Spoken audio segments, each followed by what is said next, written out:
Es hora de cambiar de mentalidad.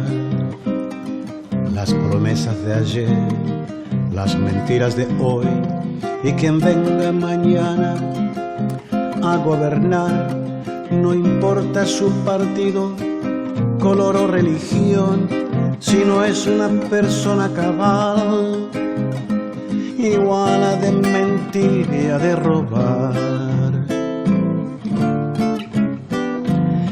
¿Cuándo podremos volver a creer,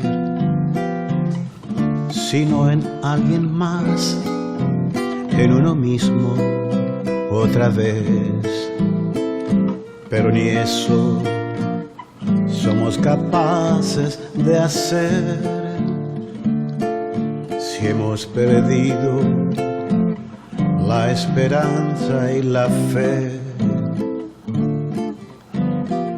Para recobrar la fe perdida, no hay hombre o mujer que nos pueda devolver, solo Dios nos puede conceder, si le rezamos con fervor y humildad, y a rogarle al Dios Padre cada vez. Antes que pedir es mejor dar. Demos cada vez lo mejor de nuestro ser, que un trabajo honesto nos sustente el vivir, y al acostarnos cada vez para dormir, que nos despierte la luz de un nuevo amanecer. Marchemos unidos con la intención de hacer el bien, sin buscar el mal, si bien sabemos que el actual, el anterior y el que vendrá nunca gobiernan, se dejan gobernar por su desmedida ambición. Basta de buscar al culpable del mal,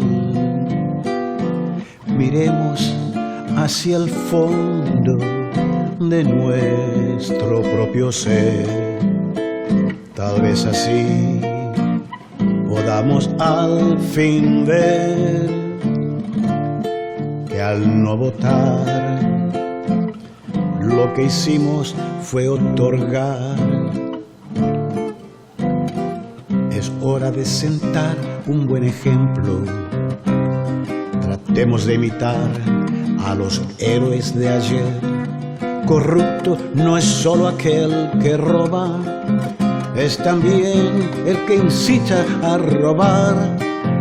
Y si el mundo empeora más y más, es hora de callarnos y de actuar, que de algún modo somos todos de culpar. Alleva.